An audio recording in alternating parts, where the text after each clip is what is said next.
There is a very small moment in the day that many people hardly notice. It happens when we stand up from the familiar chair in our living room. Just a few seconds, yet in that brief moment, the body is telling us a great deal. Some people stand up smoothly, almost without thinking. Some need to push off with their hands, lean forward, and gather momentum. And some remain seated a little longer, because their legs don't feel quite ready yet. We often assume this is just a normal part of aging. Getting older comes with that, we tell ourselves. But the truth is this: age alone does not determine the strength of your legs. How we live, how we eat, and how we care for our bodies each day plays a far greater role. After many years of observing people over the age of 50, one thing has become very clear to me. When the legs begin to weaken, life slowly begins to shrink. Not all at once, but quietly. Over time. At first, it's the hesitation to walk long distances, then the reluctance to climb stairs. After that comes the fear of falling. And eventually, many people start avoiding going out, not because they don't want to, but because they no longer trust their own bodies. What's truly unfortunate is that most of this decline does not come from serious illness. It comes from very ordinary, everyday choices. What we eat, what we believe is good for our bones, and the things no one ever took the time to explain clearly to us. Many people believe that as long as they get enough calcium, their bones will stay strong. But if it were really that simple, we wouldn't see so many people over 60 struggling with bone loss, knee pain, and weak legs. Bones don't just need to be strong, they need the right nourishment. Joints don't just need to be pain-free, they need to be supported from within. Today, I'd like to slow down with you for a moment, not to create worry, but to help you understand your legs more clearly through experience, and through very ordinary, everyday realities. Because as long as your legs remain steady, life still offers many paths to walk. When legs grow weak, the problem isn't age. There's a truth that not everyone wants to hear, but everyone needs to understand. Our legs don't grow weak simply because we get older. They weaken because we've neglected them for too long. Over the years, I've met many people who walk into the clinic asking the same question: is my leg weakness just because of my age? I usually don't answer right away. Instead, I ask a few simple questions. Can you still stand up from a chair without using your hands? Can you stand still for a few minutes without feeling shaky or dizzy? Do you still feel confident crossing the street quickly when the light is about to change? These questions aren't meant to cause worry. They simply help us face one reality. The strength of your legs reflects what's happening inside your body more honestly than most tests. After the age of 50, bones, joints, and muscles don't weaken all at once. They decline in layers quietly and gradually. It may start with the thigh muscles thinning slightly. Then the knees feel drier, stiffer in the morning. Later comes fatigue from standing too long, even when that never used to be a problem. Many people ignore this stage, telling themselves, everyone goes through this. But in reality, this is the body sending its very first signals. A common mistake? Treating bones like a brick wall. When we think about bones, most of us imagine something hard and unmoving like concrete or bricks. And because of that image, many people believe bone care is simple. Just take more calcium.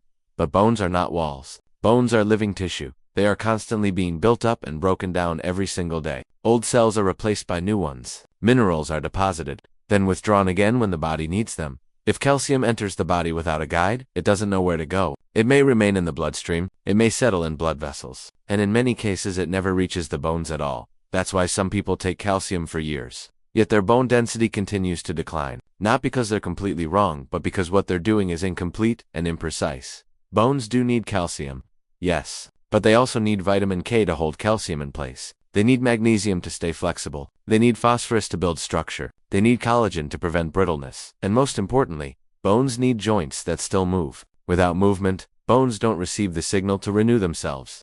When joints fall silent, bones weaken. Too many people focus all their attention on bones and forget about the joints. They often say, as long as the bones are strong, joint pain is something I'll just live with. But in the body, bones and joints don't function separately. They are one system.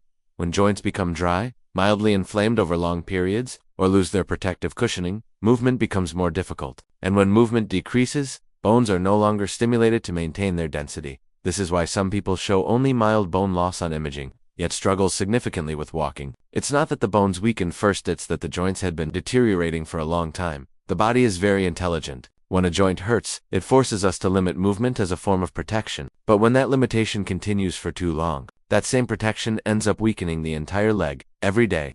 Food, either medicine or a burden when it comes to caring for bones and legs. Many people immediately think of medication, but for those over 50, food is the true long-term foundation. Not every medication can be taken for decades without side effects. Food can. The issue is that not all vegetables are the same. Some vegetables genuinely nourish bones and joints. Others, despite being labeled as vegetables, quietly strip minerals from the body over time. We often believe that eating more vegetables is always better. That belief isn't wrong, but it's incomplete. What matters isn't how much you eat, but which vegetables you eat and what role they play.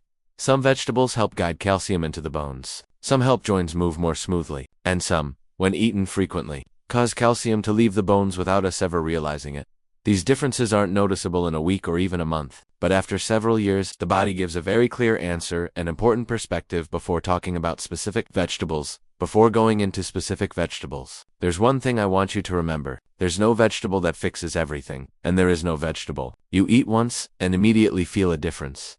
Caring for your legs at this stage of life is like tending a mature garden. It's not about planting many new trees in a single day, but about watering the right places, consistently, and with patience. In the next part, we'll look at the vegetables that truly support bone health and strong legs, and why they help the body in ways that are both natural and sustainable. The vegetables that quietly support you and the ones you should know when to limit once. We understand that bones are living tissue, and that joints need nourishment, not just endurance. Natural question follows. What should we be eating each day so our legs don't betray us over time? The answer isn't found in anything exotic. It's already in the familiar kitchen. Vegetables that don't seek attention but work relentlessly. Vegetables don't look like substitutes. They don't promise quick change. They don't create dramatic sensations after just a few days. Yet these are the vegetables that form the strongest foundation for bones and legs after the age of 50. Vegetables that help bones hold on to what they have. One of the biggest issues with bones at this stage of life isn't an immediate lack of minerals, it's the inability to retain them. Calcium comes in and leaves. Minerals are absorbed, but they don't stay.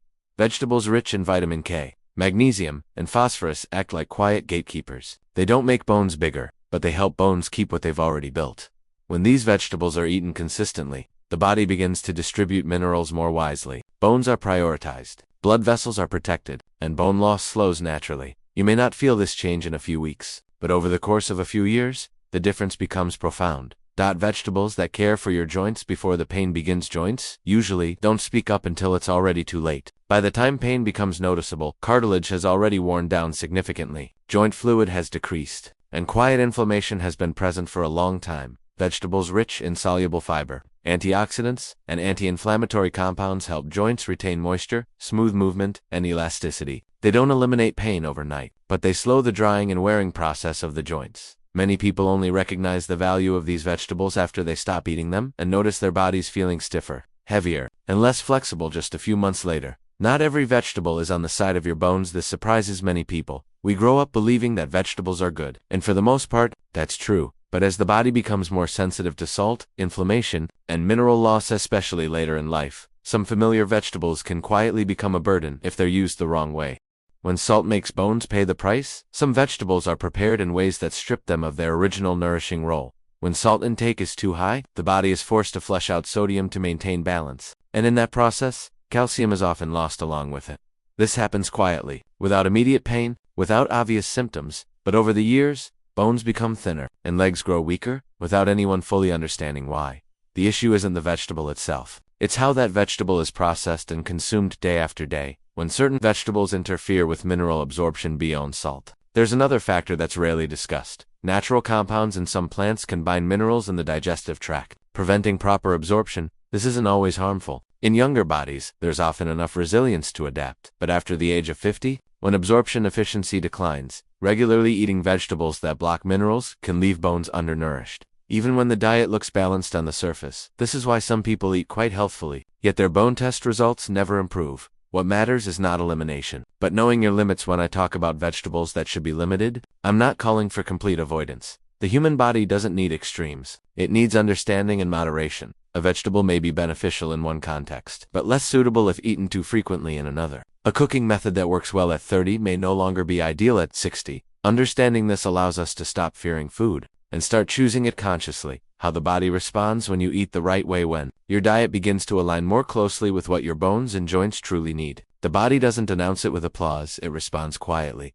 You notice less stiffness when getting out of bed. Your knees make fewer sounds when climbing stairs. The heaviness in your legs at the end of the day slowly fades. These changes are so subtle that many people overlook them. But over time, they accumulate into something far more important. Quality of life. And perhaps most meaningful of all, confidence in your own body begins to return. Before we close the story of the legs, there's something I want to emphasize. Especially for those who have passed the age of 60, it is never too late for the body to improve. Bones may be slower to respond, but they are not lifeless. Joints may be worn, but they can still be cared for so they don't deteriorate faster. Food doesn't replace everything, but the right food can reduce dependence on medication, lower inflammation, and help the body do its work more effectively.